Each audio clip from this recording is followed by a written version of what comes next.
Hi guys, my name is Allie and we're here at the Blue Tin in Morris, Illinois, and we are introducing the next video for US Classic Muscle Cars. It was in the barn find section. The idea of the money burning out of my wallet came into my head about... Did I say it right? Nope.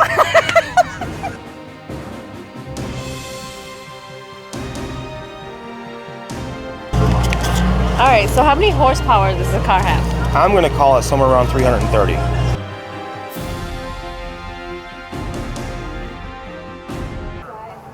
This is my family and mine rear engine dragster. It's a 2014 Miller car. It was built down in Tennessee. My wife and I build our own motors. Motor's 533 cubic inches. Puts out 860 horsepower. I've had a lot of good fortune in this car. I mean, it's designed obviously to seat only one person. That's the whole purpose of it. It's not designed to go out and go for a ride. We just happen to be here at Morris Cruise Night, enjoying ourselves today and showing it to people that don't make it out to the racetrack and explaining how the car works. Has little skinny tires in the front because it's not designed to go around corners. It's designed to go in a straight line, and the wide tires in the back, of course, for traction. You know what? I'm going to throw in a question right away. Yeah. It's amazing how much horsepower, how much speed, and the very little. Yeah, you've only got about a inch and a half by inch and a half area on the ground when the car's going down the track. Yeah, really, those tires are designed, they're good for 330 miles an hour. This car doesn't run anywhere near that, but I know they're safe, so, I mean, yeah, it does the... And does the front come off the ground? It does come off the ground, yes. It carries the front tires up. We videoed the car and it's gone. It'll pick up the right front tire and it'll carry it. The back squats down and then the tires get big and rise up when it gets up on the tire, and the traction digs in. Sure. So let's. Yeah, certainly, yes. And so I see that you have this print on your car. Tell me about the what we get. I'm a retired union electrician out of Joliet, Local 176. I'm sponsored by the union and the Contractors Association. I try to bring it forth to young people that maybe instead of going on to college, they could go to trade school like I did and become an electrician. It's 5 years of school, and it's an excellent career. Retired from it. I'm very happy with my benefits, and I worked across the Midwest. I enjoyed it. I mean, this... So what do we have going on here? So now we're looking at not only the driver's seat, which is snug, of course, and stuff like that. So now tell me about what we're looking at here. The car's got 3 computers in it. It's got one for a starting line delay timer. All my gauges are in this other computer, and then the ignition is really a small computer that remembers the run and it controls things. It's also a safety device. After 8 seconds, it limits the engine RPM, so if something was to happen and the throttle was to stick, it'll limit it to 1,500 RPMs, so I can safely bring it to a stop without running off the end. There's been a number of people in bad incidents when something happens and it sticks, but it's got several buttons. It has a button here that puts it in first gear and reverse on the starting line. You let go of the button, it's just like letting a clutch out at 5,800 RPMs.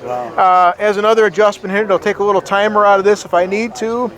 This arms the computer, and this one here limits the RPM for the burnout. So it's got a lot of different. And then there's a shut off for the power and a shut off for the fuel. So in the event of emergency, I can shut things down. Over here is a lean out valve. It makes it suck air into below the carburetor so I can warm it up. It's the opposite of a choke. It'll warm the motor up faster. 2-speed power glide runs this, so when it's back into gear into first, when it gets to 7,400 RPMs, this actually fires and pushes the lever forward, and that physically moves it rather than a regular automatic transmission, which does it inside. So electric solenoid. Even has a little glove box inside, so you can keep my air hose because it's got an air compressor in front of my feet and other things, and store my safety things. Yeah, two pedals. Also has an extra brake, a hand brake, a second set of calipers, and a foot brake. So in the event of an emergency, I can use my other brakes. It's good. Yeah, it's good. Now, let me ask you first, are you married? I am married, yes. How's your wife driving? She's a little bit short and she's not comfortable. She's very good with keeping the records on how the car operates. We can roll into a track we haven't been to in several years and she'll look at the weather, track conditions, look over the traction, and be able to say, I think the car's going to run this, and she does a very good job at doing that. And she also does all the finances and the books and A lot of stuff. Yep, we've got a little blower there for goes into my helmet, which keeps the keeps cool air and keeps mainly humidity, the shield from fogging up. Gotcha. Has a vacuum pump which draws all the motor runs on methanol, so it draws all the moisture out of the motor, and then an alternator, and then the fuel pump. So there's a lot of stuff hanging off the front of the motor. Sure. The motor's 533 cubic inches. My wife and I build our own motors. Puts out 860 horsepower. Wow, that's amazing. Usually rebuild it every 3 or 4 years, but I look everything over every week. I've got the top of the motor apart every week, looking. Yeah. Everything's forged. Yes. Oh, yeah. The best of everything. Yes. I had a lot of luck with the last motor. It lasted a long time, and we put. And then a 2-speed transmission. And what is the CFM on the CFM? That's an 1150 CFM alcohol carburetor, runs on methanol. Methanol, the difference between that and gas, it uses about 2.2 times as much as it would using gasoline. It's a larger volume, but then again, when it's sitting idling, you actually get frost. It gets cold because you're putting so much volume in, like a CO2 bottle discharging, where you get the cold, the volume cooling is what it does. And then we're looking at these, what you want to call them, headers, or? Yeah, the headers are the exhaust. I get questioned a lot, well, why does the exhaust blow at the tire? Well, when the car is up on the tire is narrow, and it's really not blowing at it anyway. And the methanol really doesn't put out that hot of an exhaust like a gasoline would anyway. Sure. Go ahead. Now, what are we looking at? Okay, we've got a transmission cooler right there, which is like a little tiny heat exchanger. And then it's got a thermostat into it here. It automatically turns it on at 150 degrees, or turns it off at 150, turns it on at 180, so it'll cool it down automatically. And then you got the radiator here, which cools down the cool one also. But running on methanol, it doesn't get used very much, just enough to, and a little short drive shaft because the car has rear suspension. So really the car is designed to give, a lot of these are very flexible in the middle. This car is designed to flex right here, and it's solid in the middle because it's designed to work. Like I said, the car, one side will go on the other side, and then it launches. We have this unibody shock, or what we call it? Yes, that's a coilover shock. It's got an adjustment for the extension and compression. It goes both directions. That was set, and when I purchased the car, I called up the Miller Race Cars that build it, and the guy told me exactly what to do, and he was very accurate on what it needed. The car's done exactly what I wanted it to do. So now you have all this speed. Yes. And then tell me about the brakes. It has 2 sets of brakes on it. There's calipers in the front and the rear here. One of them is my hand brake, which is my left side. That's the front brakes, and the other one is my foot. So in the event that we had a hose brake or something, it's a completely independent system. I could still bring the car to a safe stop, and it's a very. And then tell me about these tires. Okay, the tires are a little strange on this. They're Mickey Thompson's. The little trade name is they're called Little Bubbas. The tread is 13.5 inches wide, but the wheel is 16 inches wide. So the tread is actually, the running surface is narrower than the wheel, but they work very well in all conditions. On a 40-degree day or a 100-degree day, the traction is incredible with these tires. They work very well. Now, you know what I noticed on Yes. this? You know, various drag cars and tires, Yeah. they'll have screws bolting in the rim to the tire. I have those on the inside. I've hidden those from view. I only put them on one side. I figured if one side of the tire moves, then the other side would not. And they've worked rather well. It did not have the screws in it when we purchased this car. I marked the tire and the wheel, and it was moving about a 1/4 inch every time because something's got to give here. Right. The tire's going to stick and the wheel's got to move, and it was not an acceptable situation, so we put the screws. What is the air pressure that you put in the? Well, my wife does that, but I believe we run 5.5 pounds. I'm not. I don't get a chance to check the tire. Yeah, I'm not really. That's her information. That is so cool. So what are the one that sets the valves on it? So what are some of the times that you've accomplished? The car will run 7.8 seconds at 171 miles an hour and a 1/4 mile. We run a lot of 8th mile. Byron Drag, we're going to be in Indianapolis next week. That's 4.9 seconds at 138.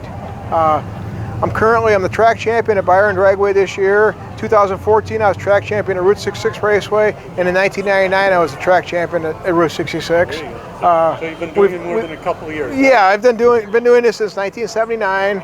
I had a 72 Nova. I had a couple of Firebirds, an 88 and an 84 Firebird, and then this is my third dragster here. So we're constantly changing. It's always a That is so cool. That is so cool. Yeah, this car was. How much time and effort and hours does it take to go into this? Actually, most of our time is spent in the winter time. During the week, I've got a checklist, a self-made checklist. It's 3 or 4 hours of checking things, switch the tires, make sure there isn't any leaks, little things, unless there's an oil change involved, which usually that's every 3 or 4 weeks. Other little maintenance things, and then there's always the truck and the trailer and filling the fuel and that.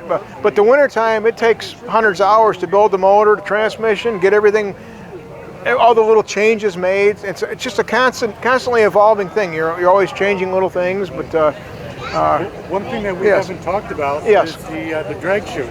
Yes, the parachute is designed. The brakes work rather well in this cars, but in an emergency, the parachute would be deployed. And this is a Stroud parachute. It only has 3 lines on it, only three cords. Much easier to pack than the old Simpson ones, which had 8 cords. It was very, very difficult. Oh wow! There you go.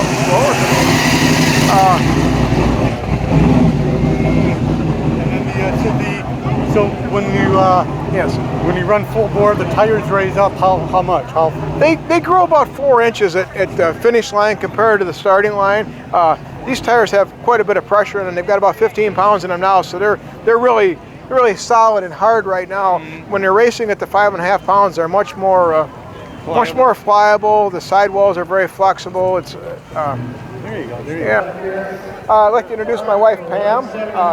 She's a big part of this. We've been married nearly 25 years, and Pam didn't know anything about drag racing until she met me. Go ahead, Pam. Tell a little bit about.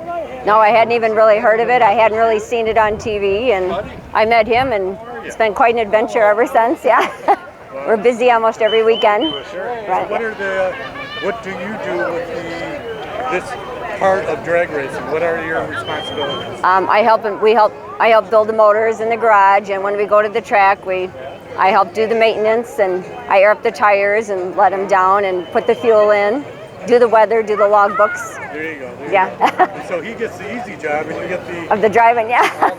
all that technical. Yeah. Well, we try to come up with the number together, the number it's going to run from the weather, but we watch all that if weather changes. Yeah. There you go. And then